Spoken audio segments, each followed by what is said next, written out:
Birazdan. Buzdolabı. İçindekileri soğuk tutabilmek için ışığı dışarıya verir. Çok özel akışkan bir sıvı yardımıyla. Buzdolapları. Hepsi aynı şeyi yapıyor. İçine ne konursa konsun soğuk tutuyorlar. Ve hepsi bunu aynı şekilde yapıyor. Dahice bir yöntem kullanarak ısıyı içeriden dışarıya yönlendiriyorlar. Aslında tam olarak yaptıkları ısı transferi. Bir buzdolabı soğutmayı sağlamak için sıcak havayı alır ve dışarıya bırakır. Bu nedenle bobin düzenine bağlıdır.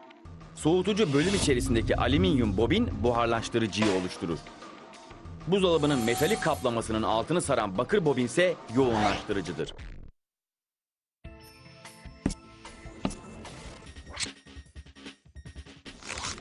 Her iki bobin de ısı transferi konusunda önemlidir. Soğuk havayı soğutucuda bırakarak ısıyı dolabın içinden dışarıya transfer ederler. Şimdi yakından bakalım. Isı bobinler tarafından alındığında geride kalan soğuk havanın korunması gerekir. Soğutucu tamamen izole edilir. Her yer, her aralık doldurulur.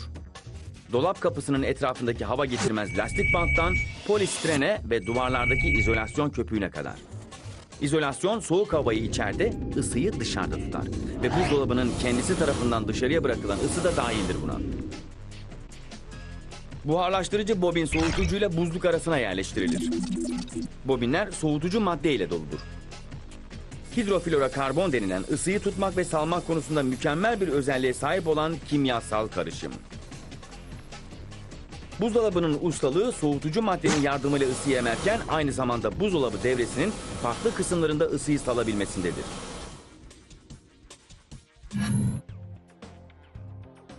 Buharlaştırıcı bobin stratejik bir şekilde yerleştirilir. Sıcak hava yükseldikten sonra ısıyı içine alan buharlaştırıcı ile buluşur. Soğuk havayı geride bırakarak. İşte soğutma. Yoğunlaştırıcı bobin soğutucunun kenarlarını sarmalar. Sıcak havayı buzdolabının etrafındaki daha soğuk ortama salarak bütün ısıdan kurtulur. Gerçekten buzdolabı tam anlamıyla ısıdan kurtulmaktan ibarettir.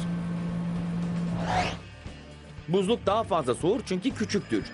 Soğutacak alan daha azdır ve içindekiler buz bobiniyle direkt temas halinde değildir. Buzdolabının altındaki ve arkasındaki kompresör soğutma sisteminin çalışmasını sağlar. Kompresör soğutucu maddeyi bobinlere doğru sıkıştırır. Böylece ısı transferini gerçekleştirebilir. Kompresör motoru soğutucu maddeyi buharlaştırıcı bobine iten pistonu çalıştırır. Sonra kompresör basınçla birlikte soğutucu maddeyi yoğunlaştırıcı bobine doğru sıkıştırır. Soğutucu maddenin sıkıştırılmasıyla moleküllerin birbirleriyle çarpışma sayısı artar ve sıcaklık 100 santigrat dereceye ulaşır. Daha sonra yoğunlaştırıcı ısıyı buzdolabının dışına bırakır. Isı dışarıya transfer edilirken soğutucu madde soğur ve buzdolabının arkasından içeriye doğru yol alan küçük tüpün içine girer. Buharlaştırıcıya girerken tüp genişler. Daha fazla alan açıldığı ve moleküller arasında daha az sürtünme gerçekleştiği için buzdolabı tekrardan ısıyı emmek ve döngüyü tekrarlamak için hazırdır. Buzdolabının randımanı tamamen soğutucu maddenin dolaşımına bağlıdır.